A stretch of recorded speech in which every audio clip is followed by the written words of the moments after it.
بسم الله الرحمن الرحیم اللہم صل علی محمد و آل محمد وعجل فرجہم اجمعین۔ کتنا اچھا لگتا ہے، کتنا شیرین ہے کہ خالق ہم سے گفتگو کرے اور ہمیں مخاطب قرار دے۔ مخلوق ہیں ہم، خالق کا کلام پڑھنے کا لطف ہی کچھ اور ہے۔ آئیے سورہ آل عمران کی اس بابرکت مہینے میں پھر سے زیارت کریں، کیوں نہ کریں؟ پتہ ہے سورہ آل عمران کی ہر آیت، ایک آیت کو اللہ نے ایک عجیب مقام بخشا ہے، ایک عجیب طاقت دی ہے۔ میں خود حیران ہوتی ہوں کتنے ہم خوش نصیب ہیں، کتنی آیتیں پڑھ سکتے ہیں لیکن ہمیں احساس ہی نہیں ہے۔ ہم فضول گفتگو میں اس بابرکت مہینے کو گزار دیتے ہیں، اور ایک آیت، ایک قرآن کا ثواب، اور اگر وہ آیت آل عمران کی ہو تو کیا بات ہے۔ آل عمران کی ہر آیت پتہ ہے کیا کرتی ہے؟ 5 لوگوں تک یہ بات پہنچا کے رہنی ہے اور اپنی تقدیر سنوار لینی ہے۔ ایک آیت کو اللہ سورہ آل عمران کی اتنی طاقت دیتا ہے کہ وہ آیت یا آپ کو ایک برج کی طرح، ایک پل کی طرح آپ کی حفاظت کرتی ہے تمام بدبختیوں سے۔ اس دنیا میں کرے گی تو آخرت میں وہ نمایاں ہوگا، ظاہر ہوگا، عیاں ہوگا۔ اور یا وہ آیت پل بنتی ہے یا پر بنتی ہے۔ پل بن کے بچا رہی ہے، پر بن کے اڑا رہی ہے۔ جو ہم خلق کے ساتھ، لوگوں کے مسائل میں اور دنیا اور مٹیریلسٹک ورلڈ میں جو پھنسے ہوئے ہیں، اس سے اگر آزاد ہونا ہے تو خدا را سورہ آل عمران کو ہمیشہ اپنے ساتھ ساتھ رکھیں۔ آئیے آیت نمبر 106 کی زیارت کا شرف حاصل کرتے ہیں، جہاں رب ذوالجلال ہم سے کہہ رہا ہے، ہمیں بتا رہا ہے۔ کیا بتا رہا ہے ہمارا خالق ہم جیسے مخلوق کو؟ بسم اللہ الرحمن الرحیم۔ یوم تبیض وجوہ وتسود وجوہ، ایک دن آنے والا ہے، وہ دن جس کا نام ہی یوم ہے۔ قرآن میں جب بھی یوم کہے، یوم کا مطلب ہے دن۔ کون سا دن؟ دن ایک ہی ہے۔ یہ جو ہم دن گزارے یہ سچ مچ دن نہیں ہے۔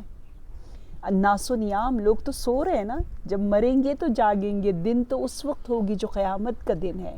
تو یہاں یوم کہا ہے، یوم یعنی وہ دن جس دن کچھ چہرے سرخ رو ہوں گے، کچھ چہرے سیاہ رو ہوں گے۔ فَأَمَّا الَّذِينَ اسْوَدَّتْ وُجُوهُهُمْ، جن کے چہرے سیاہ رو ہوں گے ان سے کیا کہا جائے گا؟ اَكَفَرْتُمْ بَعْدَ ایمانکم، کیا تم نے ایمان لانے کے بعد کفر کو اختیار کیا؟ یہ کتنا بڑا ظلم ہے کہ انسان لائٹ میں چلا جائے اور پھر دوبارہ ڈارکنیس کی طرف آ جائے۔ تو ایسے لوگوں کے لیے یہی خطاب ہوگا، فَذُوقُوا الْعَذَابَ بِمَا كُنْتُمْ تَكْفُرُونَ، بس اب اپنے اس کفر کے بدلے عذاب چکو، ذوقو، اس کا ذائقہ تمہیں ملنا چاہیے۔ وَأَمَّا الَّذِينَ ابْيَضَّتْ وُجُوهُهُمْ فَفِي رَحْمَةِ اللَّهِ هُمْ فِيهَا خَالِدُونَ، اور جن کے چہرے روشن ہوں گے، نورانی ہوں گے، وہ اللہ کی رحمت میں ہوں گے، جس میں وہ ہمیشہ ہمیشہ ہمیشہ رہیں گے۔ یہ ہمیشہ کی صفت بھی بڑی مزے کی صفت ہے، کیونکہ یہ انسان کو بڑا سکون دیتا ہے کہ کوئی اس کو چھینے گا نہیں آپ سے۔ تو یہ جو پروردگار عالم نے کہا کہ 2 طرح کے لوگوں کے قیامت میں، یا سرخ رو یا سیاہ رو، یا نورانی یا تاریک، تو کوئی بیچ کا نہیں ہے۔ ایسا نہیں ہے آدھا چہرہ نورانی ہو، وائٹ ہو، آدھا چہرہ بلیک ہو، ایسا نہیں ہے۔ دنیا میں تو ہم اپنی مرضی سے کچھ آیتوں پہ عمل کرتے، کچھ آیتوں پہ عمل نہیں کرتے، کچھ احکامات ہمیں پسند آتے، کچھ احکامات ہمیں پسند نہیں آتے، لیکن آخرت میں نو وے، صرف 2 کیٹیگریز کے لوگ ہوں گے۔ اور جو پچھلی آیات ہے، اگر آپ نے نہیں سنی تو خدا را سن لیں، زندگی ہے ہی اسی لیے کہ سابقہ آیات میں 2 قسم کے احکام بیان کیے گئے ہیں، جو کیا ہے؟ دعوت الی الخیر اور تفرقہ بازی سے اجتناب۔ یہ 2 جو صفات جن کے پاس ہوں گی ان کا نتیجہ یہ ہوگا کہ وہ فلاح پائیں گے، پھر روز قیامت وہ خوش ہوں گے، ان کے چہرے بہت زیادہ منور ہوں گے۔ اور ایک اور وجہ جو ہم سب کو پتہ ہے وہ یہ کہ جس کا ظاہر باطن ایک ہوگا تو وہ شرمندہ نہیں ہوگا۔ جو شرمندہ ہوگا، ریگریٹ کرے گا، نادم ہوگا، ندامت خود بخود وہ سیاہ روح انسان کو بنا دیتی، تاریکی لے کر آتی ہے، اس کے اندر گل لے کر آتی ہے۔ اور جو اس دنیا میں خالق سے تعلق رکھتا ہو، توقع رکھتا ہو، طمع اللہ کی رحمت پر اس کی پوری نظر ہو، تو وہ سیاہ روح نہیں ہوں گے، وہ سرخ روح ہو جائیں گے۔ لیکن جو لوگوں سے ایکسپیکٹ کرتے رہیں، جو ہمیشہ لوگوں سے شکایت کر رہے ہیں، اور لوگ دنیا یہی پھنسے رہتے ہیں اور اتر جاتے ہی نہیں ہیں، یقیناً ایسے لوگ جو ہیں وہ تاریک ہوں گے، کیونکہ سیاہ دل ہوں گے۔ اور لوگوں سے توقع جو ہے وہ ایک غبار ہے، ایک گرد ہے جو ہم اپنے دل پر بچھا دیتے ہیں، اور دل کو پاک اور مصفا ہونے سے یہ روک لیتا ہے۔ اور ایک اور چیز جو مفسرین نے یہ لکھی ہے کہ اگر آپ ہمیشہ اپنا چہرہ اللہ کی طرف رکھیں، یعنی اللہ کے حضور کو ہمیشہ احساس کریں، تو پتہ ہے کیا ہوگا؟ اللہ نور السماوات والارض مثل نورہ کمشکاۃ فیہا مصباح المصباح فی الزجاجہ الزجاجۃ کأنہا کوکب دری یوقد من شجرۃ مبارکۃ زیتونہ لا شرقیہ ولا غربیہ یکاد زیتها یضیء ولو لم تمسسہ نار نور علی نور یہدی اللہ لنورہ من یشاء۔ اور جو اللہ نور السماوات والارض سے رخ موڑ کر لوگوں سے توقع رکھتا ہے اور اللہ کی بندگی سے فرار کرتا ہے اور عصیان کی طرف جاتا ہے، تو وہ سیاہ روحی ہو سکتا ہے۔ لہٰذا یہاں پر جو کہا گیا ہے اکفرتم بعد ایمانکم، روایات کی روشنی میں بتایا گیا، اس سے مراد یہ ہے کہ وہ لوگ جو کہ نبی صلی اللہ علیہ وآلہ وسلم پر کہ دین پر ایمان لانے کے بعد جو ہے وہ مرتد ہو گئے ہیں، ٹھیک ہے؟ یہ لوگ اہل بدعت کرنے والے لوگ ہیں، خواہش پرست لوگ ہیں۔ ایسے لوگوں کے بارے میں خدا کہہ رہا ہے کہ تم لوگوں نے یہ کیا کر دیا۔ تو ہمیں پتہ چلا کہ افتراق، فرقہ اختلاف، خاندانی ہو، معاشرے میں ہو، یہ انسان کو جو ہے وہ روح سیاہ بنا کر کفر کی وادی میں دھکیل دیتی ہے۔ اور دعوت الی الخیر، جسے ہم امر بالمعروف بھی کہتے ہیں، لوگوں کو اچھائی کی طرف بلانا جو ہے وہ انسان کو سرخرو کرتی ہے اور اس ابدی دائمی سرمدی ہمیشہ رہنے والی زندگی کی ضمانت بھی دیتی ہے۔ آیت نمبر 108، تلک آیات اللہ نتلوہا علیک، یہ ہیں اللہ کی نشانیاں جو صحیح انداز میں ہم آپ کو سنا رہے ہیں۔ نتلو کا علیک بالحق، یہ جو آیات ہیں یہ اللہ کی ہیں، میں صرف نتلو کر رہا ہوں۔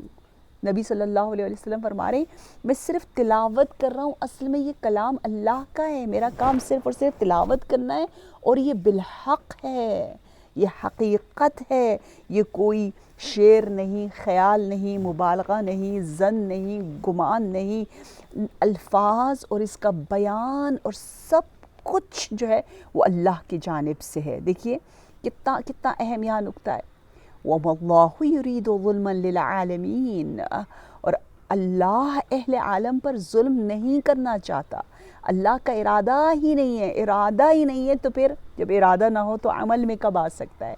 کیوں اللہ ظلم کرے؟ ظلم تو وہ کرتا ہے جو ناقص ہو، جو محتاج ہو، جس کے پاس کچھ نہ ہو۔ اگلی آیت اس کا جواب دے رہی، وَلِلَّهِ مَا فِي السَّمَاوَاتِ وَمَا فِي الْأَرْضِ وَإِلَى اللَّهِ تُرْجَعُ الْأُمُورِ، ہر چیز تو اللہ کی ہے، ظلم تو دوسروں کی ملکیت میں تصرف کرنے کو کہتے ہیں۔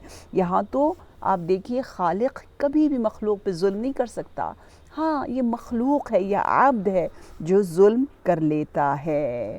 لہٰذا الی اللہ ترجع الامور پر ہمارے پورا یقین ہونا چاہیے کہ ہم سب نے اس رب کی جانب پلٹ کر جانا ہے۔ اور اگلی آیت بھی بہت مزے کی ہے، 110، کنتم خیر امت اخرجت للناس، تم بہترین امت ہو جو لوگوں کی اصلاح کے لیے پیدا کیے گئے ہو۔ اچھا، یہ مسلمانوں سے کہا جا رہا ہے، ٹھیک ٹھاک تفاسیر کی چھان بین کرنے کے بعد یہ نتیجہ نکلا ہے کہ یہ مسلمانوں سے کہا جا رہا ہے کہ تمہارا اصل کام یہ ہے کہ لوگوں کی اصلاح کرو. اور ہم کہاں آ کر اٹک گئے ہیں مسلمان، ہم تو دوسروں کو فالو کرنے لگ گئے ہیں انفارچونیٹلی. شاعر قرا از خود برد تقلید غرب باید ان اقوام را تنقید غرب. اے اہل مشرق، اے قرآن جیسی کتاب کو رکھنے والوں، تمہاری نابودی اس میں ہے کہ تم غرب کی جانب، جو قرآن سے دور سوسائٹی ہے، اس کو اپنا رول ماڈل بناؤ. بلکہ کرنا کیا چاہیے کہ آپ تنقید کرو، آپ ان کی اصلاح کرو. یہ کہا جا رہا ہے تأمرون بالمعروف وتنہون عن المنکر. تم بہترین امت ہو. کیوں؟ تم نیکی کا حکم دیتے اور برائی سے روکتے ہو. دیکھو پہلے نیکی کا ذکر ہے. میں صدقے میں قربان رب کے اس کلام پر اور اس ترتیب پر. جب آپ نیکی کو عام کریں گے تو خود بخود لوگ برائی سے دور ہوتے چلے جائیں گے. مثلاً جب نکاح شادی کرنا آسان ہو تو بچے گناہ سے دور رہیں گے. ہم شادیوں کو اپنی انا، اپنی ایگو، اپنے ذاتی مفادات کی خاطر ٹف بنا دیتے ہیں، جس کی وجہ سے بچے گناہوں کی طرف جا سکتے ہیں. لہٰذا پہلے تأمرون بالمعروف ہے، پہلے نیکیاں ہیں، پھر برائیوں سے روکنا ہے. اور آپ دیکھیے یہ کیوں نہ ہو. دیکھیے اس کا مطلب یہ ہوتا ہے وہ امت بہترین امت ہے جو لوگوں کو اچھائیوں کی طرف دعوت دیتی ہے. یعنی وہ زندہ امت ہے، زندہ ہے. کیونکہ اگر آپ کو اچھائی برائی کی تمیز نہیں اور آپ کیئر ہی نہیں کرتے ہو کسی کے بارے میں، تو آپ تو بالکل ہی مردہ ہو. آپ بالکل ہی، آپ کی کوئی زندگی نہیں ہے، حیات ہی نہیں ہے. یہاں باقاعدہ بتایا جا رہا ہے کہ اصل حیات جو ہے وہ اسی کا نام ہے کہ آپ کیا کرو، لوگوں کو اچھائی کی طرف دعوت دو. اسی میں حیات ہے. جیسے وہ فی القصاص حیات ہے نا، ایک انسان کو بچانے کا اللہ نے اتنا زیادہ اجر بتایا ہے، تو بہت سارے انسانوں کو بچانے کا تو کتنا زیادہ ثواب ہے. ٹھیک ہے، تو میری زندگی، یہ میری حیات اس بات سے وابستہ ہے کہ میں خود بھی اچھائی کی طرف جاؤں اور دوسروں کو بھی لے کر آؤں. قرآن میں ایک واقعہ ملتا ہے نا، چونٹی والا، بڑا مشہور ہے کہ حضرت سلیمان جب تشریف لا رہے تھے تو ایک چونٹی نے آواز بلند کی، چیخ کر کہا، اوئے میری دوستوں، میری چونٹیوں، جلدی سے اپنے آپ کو بچاؤ ورنہ تم حضرت سلیمان اور اس کے لشکر کے پاؤں کے نیچے کو چال دیے جاؤ گے. دیکھیں وارننگ دی. ہم ایک چونٹی سے بھی کمتر تو نہیں ہے نا کہ ہم ایک دوسرے کو وارننگ نہ دیں، اچھائی کی طرف حکم نہ دیں. ٹھیک ہے، تو تأمرون بالمعروف اتنا اہم ہے، اتنا اہم ہے. اسی سے حیات ہے، زندگی، وگرنہ ہم زندہ قوم نہیں ہیں.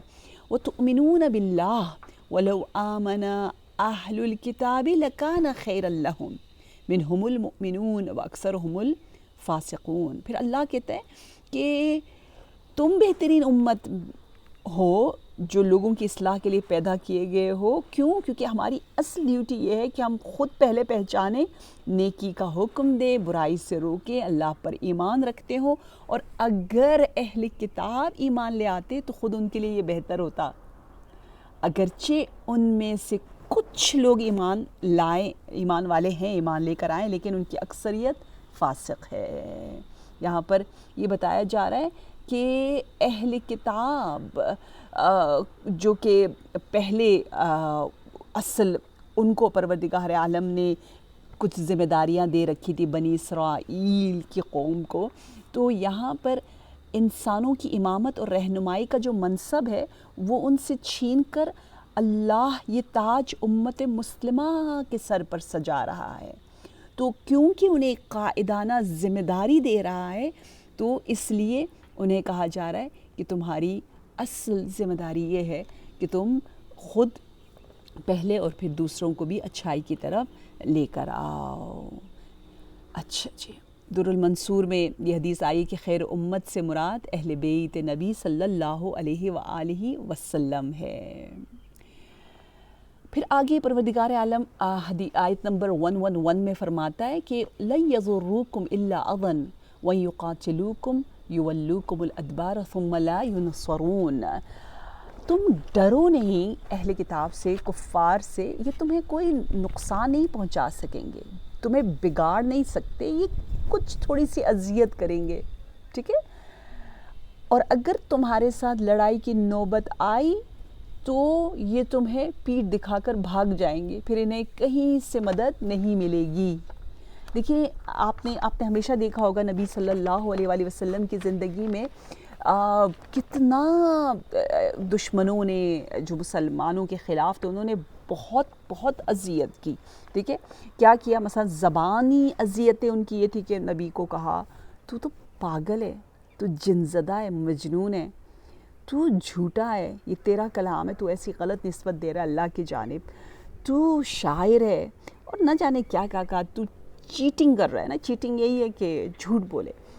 اور عمل میں کیا کیا؟ لیلۃ المبیت نہ ہوتا، صحیح ہے، امام علی علیہ السلام نہ سوتے تو نبی صلی اللہ علیہ وآلہ وسلم پر قاتلانہ حملہ کتنا زیادہ کیا، کتنی جنگیں، کتنی خیانتیں کی، حبشہ کے کنگ کو، نجاشی کو گفٹ بھیجا تاکہ مسلمانوں کو واپس دے دے، صلح حدیبیہ میں راستہ روکا، جو ان کے منہ میں آتا تھا سب کیا، جو ان کے بس میں تھا سب کیا۔ ابو جہل سے لے کر زوجہ ابو جہل جو حمالۃ الحطب ہے، وہ تو نبی کے راستے میں کانٹے بچھاتی تھی، نبی کے سر پر جو ہے وہ لوگ خاک پھینک دیتے تھے۔ ان تمام چیزوں کے باوجود جتنی اسلام کی عمر بڑھتی چلی جاتی ہے، اسلام عزیز سے عزیز سے عزیز تر ہوتا چلا جاتا ہے۔ کیوں؟ کیا وجہ ہے؟ وجہ یہ ہے کہ یہ اسلام اللہ تبارک و تعالی غیبی مدد سے متصل ہے۔ جس کے پاس غیبی مدد ہو وہ اس کو کوئی بگاڑ نہیں سکتا۔ اس لیے آگے دیکھیں اور محکم فرمایا ضربت علیہم الذلۃ اینما ثقفوا الا بحبل من اللہ وحبل من الناس وباؤوا بغضب من اللہ۔ خدا فرما رہا ہے یہ لوگ جو ہیں یہ جہاں بھی ہوں گے ذلت اور خواری سے دوچار ہوں گے، مگر یہ کہ اللہ کی پناہ سے اور لوگوں کی پناہ سے متمسک ہو جائے، اور یہ اللہ کے غضب میں مبتلا رہیں گے۔ عربی زبان میں ضربت علیہم الذلہ کا مطلب ہے کہ ان پر مہر لگا دی گئی ہے ذلت کی، یعنی یقیناً وہ ذلت ان پر مسلط رہے گی۔ اور وضربت علیہم المسکنہ، ہو سکتا ہے وہ امیر ہوں لیکن عزیز نہیں ہوں گے، پیسہ ہو سکتا ہے ان کے پاس، وہ طاقت ہو سکتا ہے ان کے پاس ہو، لیکن دلوں میں ان کی حکمرانی نہیں ہوگی، اور ان پر محتاجی مسلط کر دی گئی۔ ضربت علیہم المسکنہ، دو چیزیں ذلہ اور مسکنت، دونوں کیوں؟ ذالک بانہم کانوا یکفرون بآیات اللہ ویقتلون الانبیاء بغیر حق۔ کیوں اللہ اتنی سخت انہیں سزا دے رہا ہے؟ کیونکہ یہ سب اس وجہ سے ہوا کہ وہ اللہ کی آیات کا انکار کرتے تھے اور انبیاء کو ناحق قتل کرتے تھے۔ ناحق قتل ہے۔ ذالک بما عصوا، اتنا بڑا گناہ کیسے کر لیتے تھے یہ کیسے ہو سکتا ہے کہ آپ نبیوں کا قتل کرنے لگ جائے، وہ آپ کے زمانے کا نبی ہو؟ کہا ان جرائم کے ارتکاب کا سبب یہ کہ وہ نافرمانی اور زیادتی کرتے تھے، وَكَانُوا يَعْتَدُونَ۔ دیکھیں نافرمانی جو انسان شروع کرتا ہے اللہ کی، آہستہ آہستہ آہستہ آہستہ گناہ، مسلسل گناہ کرتے رہنا، گناہ کا تسلسل جو ہے وہ انسان کو بہت جری بنا دیتا ہے، اتنا جری بنا دیتا ہے کہ وہ آہستہ آہستہ بڑے بڑے گناہ کرنے لگ جاتا ہے۔ جیسے آپ نے دیکھا ہوگا جو پہلی مرتبہ سگریٹ پی رہا ہوتا ہے اس سے کڑوا سا لگتا ہے، پھر بعد میں وہی کڑوی چیز جو ہے وہ میٹھی لگتی ہے۔ جو پہلی مرتبہ کسی کو قتل کرتا ہے اس کے ہاتھ کانپ رہے ہوتے ہیں، لیکن بعد میں آہستہ آہستہ قتل نہ کرے تو اس کو مزہ نہیں آتا، گناہ میں لطف آنے لگ جاتا ہے، ٹیسٹ بدل جاتا ہے۔ دعائے کمیل میں اسی لیے اللہم اغفر لی الذنوب التی تحتک العصم، بارے اللہ ان گناہوں کو معاف کر دے جو حیا کے پردوں کو چاک کر دیتے اور انسان کو بے حیا بنا دیتے۔ لہٰذا بڑے بڑے گناہ کی جرت جس میں بھی آئی ہے اس نے چھوٹے چھوٹے گناہوں کو نہیں چھوڑا۔ اس لیے خدا را جہاں پر بھی ہم خطا کر رہے ہیں، گناہ کر رہے ہیں، فوراً ان گناہوں سے اپنے آپ کو روک لیں، اور یہ مہینہ ہے ہی طہارت کا مہینہ، تاکہ ہم پاک صاف ہو کر بارگاہ الہی میں اللہ جو ہمیں دعوت دے رہا ہے اس پر لبیک کہیں۔ السلام علیکم ورحمۃ اللہ وبرکاتہ۔